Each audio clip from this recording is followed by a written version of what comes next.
temos vivido semanas não de boas notícias, de notícias tão favoráveis, né? Mas o Senhor, Ele tem dado a oportunidade de ouvir a voz dEle, né? De agradecer pelo que nós já vivemos, né? E de também de pedir para Ele, para colocar a presença do Senhor no centro da nossa vida, da nossa casa, da nossa família. Quero convidar os irmãos para que nós possamos ler aqui em Mateus 4, chamada Glória a Deus. Na semana passada nós falamos aqui sobre a dificuldade, né? Não diria que é a situação fácil, mas é o enfrentamento da nossa própria vontade, né? De colocar a nossa casa, em especial os nossos filhos, na dispensação do Senhor, né? Na semana passada nós falamos aqui sobre como nós temos a facilidade muitas vezes, né? Nós temos falado muito sobre orar, né? Para o Senhor enviar missionários para a sua obra, enviar pessoas para cumprir o ídolo do Senhor futuramente. Nós temos muito o hábito de falar para o Senhor, né? Que as crianças são o futuro da nossa igreja, mas nós temos aquela facilidade de falar as crianças de uma maneira geral, mas nunca colocamos os nossos filhos, né? Nunca colocamos a nossa casa, de nomear essas pessoas, né? Senhor, que os meus filhos estejam no futuro à frente da tua obra, que eles sintam o desejo de fazer o teu querer, que eles ouçam o chamado do Senhor no fundo da alma, né? Que eles não aprendam, a gente usou aqui o exemplo dos nossos, né? Nossas crianças, né? Nossos músicos, que estão aprendendo aqui a caminhar, dar os primeiros passos na obra do Senhor. Que eles sintam o desejo não só de aprender a música, mas de aprender a música para louvar intensamente ao Senhor. Não só de louvar a música de uma maneira secular, né? Porque quantos músicos que nós temos em diversas bandas, né, seculares, que atuam profissionalmente, mas que eles estão longe de caminhar com o Senhor, longe de adorar ao Senhor com seus dons e talentos. Mas que nessa tarde nós possamos dar continuidade a essa palavra e a esse desejo de plantar no nosso coração, de regar no nosso coração a esperança, a fé, a perseverança, e também de plantar no coração da nossa família, dos nossos filhos, de pessoas que estão ao nosso redor, o desejo de servir ao Senhor e o desejo de estar à frente do reino do Senhor nessa terra. Mateus 4:18. Aqui a partir do versículo 4, né, do 12 em especial, fala muito sobre a chamada dos primeiros discípulos. Né? Quando Jesus ele começou o seu ministério, ele começou sozinho. Ele teve ali o seu início de vida como criança com seus pais, né, exercendo as suas responsabilidades como criança, foi levado ao templo pela sua mãe, aprendeu ali toda aquelas obrigações de aprender, né, sobre a palavra, de decorar a palavra, que era o hábito de um menino até os seus 12 anos. Mas quando Jesus iniciou oficialmente, né, que a gente falou oficialmente o seu ministério, ele não caminhou sozinho, né?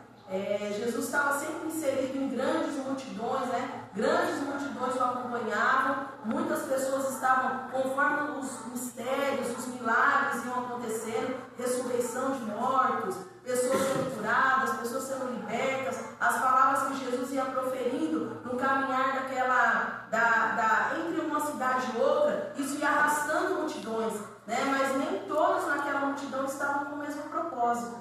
Então, quando Jesus ele selecionou, né, aqueles 12 discípulos, eram pessoas mais próximas, né? Eram pessoas mais chegadas ao seu ministério. Elas estavam mais aqueles 12, quando nós observamos a partir da primeira chamada, não eram pessoas que estavam ali com a vida extremamente correta, estavam com o coração totalmente voltado a Deus, pessoas que estavam ansiavam por estar dentro dos templos, mas eram pessoas comuns, né, com dificuldades de pessoas comuns, com um caráter diverso, né? Quando a gente olha o caráter de cada um dos discípulos, quando a Bíblia menciona a cada discípulo, a cada um a gente fala, nossa, mas Jesus andava com uma galera bem mais ou menos, né? Quando a gente olha assim, os homens que estavam ali próximos, próximo, carregando ali o ministério junto com Jesus, a gente observa que não eram pessoas que muitas vezes a gente mesmo convidaria para a nossa casa, né? Mas Jesus, ele renova a mente das pessoas conforme nós caminhamos com ele, né? 4:12. Jesus, porém, ouvindo que João estava preso, acho que não está funcionando, eu vou deixar ele aqui do lado. Jesus, porém, ouvindo que João estava preso, voltou para a Galileia e, deixando Nazaré, foi habitar em Cafarnaum, cidade marítima, nos confins de Zabulon e Naftali, para que se cumprisse o que foi dito pelo profeta Isaías, que diz: a terra de Zabulon e a terra de Naftali, junto ao caminho do mar, além do Jordão. O povo que estava assentado em trevas viu uma grande luz, e aos que estavam assentados na região e sombra da morte a luz raiou. Desde então começou Jesus a pregar e a dizer: arrependei-vos, porque é chegado o reino dos céus.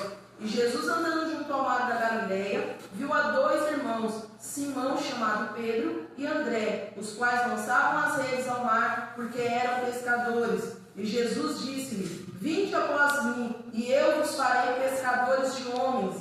Então eles, deixando logo as redes, seguiram-me. Quando nós observamos como esses 2 irmãos foram chamados para o ministério, né, para esse ministério de ser discípulo de Jesus, eles estavam no seu trabalho, eles vinham após aquele grande milagre, né, de lançar a rede de um lado, de pescar uma noite inteira e de não encontrar nada. Mas quando Jesus falou para eles, lança a rede do outro lado, alguns capítulos antes, alguns versículos antes, falam muito sobre essa situação. Eram pessoas que estavam acostumadas, eles eram profissionais do mar, né? A mesma coisa quando a gente fala, chega em alguém que é um profissional de cozinha, né? Ela fala: olha, se você colocar a panela menor na boca maior, ou você colocar água para ferver em 36 graus, uma pessoa que é totalmente acostumada com a rotina de uma cozinha, né? Ela vai olhar, principalmente se você não tem tanta experiência nessa área. Normalmente, o primeiro objetivo da pessoa é olhar e falar: eu sei o que eu estou fazendo. A pessoa: eu cozinho 35 quilos de comida por dia. E aí chega alguém que só sabe ferver uma água, né? Vai ser difícil a pessoa ouvir. Só que aqueles 2 homens, eles estavam cansados de ter fracasso naquela pescaria. E era uma fase de dificuldade naquela região, né? Não era uma fase que dava para a pessoa viver com fartura, com abundância. Mas Jesus, ele chegou ali para Pedro e para o seu irmão falou: larga essas redes, segue-me. Eles já tinham visto o milagre, né? Quantos de nós, a gente só consegue seguir a Jesus se a gente vê algum tipo de milagre, algum tipo de situação? Mas largar o que nós estamos fazendo, largar o nosso próprio eu, largar as nossas vontades, largar as coisas que a gente tem costume: eu faço isso há tanto tempo, eu prefiro continuar assim.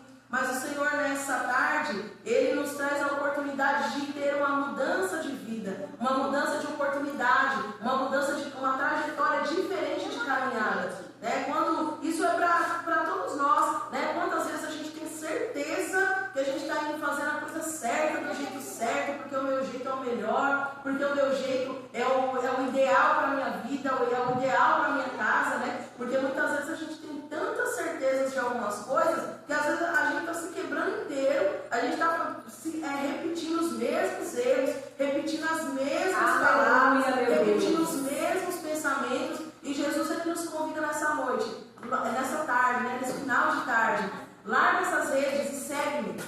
Venha ser pescadores de homens junto comigo. Ô, glória! Jesus, ele não deu uma ordem, ele fez um convite. E se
não para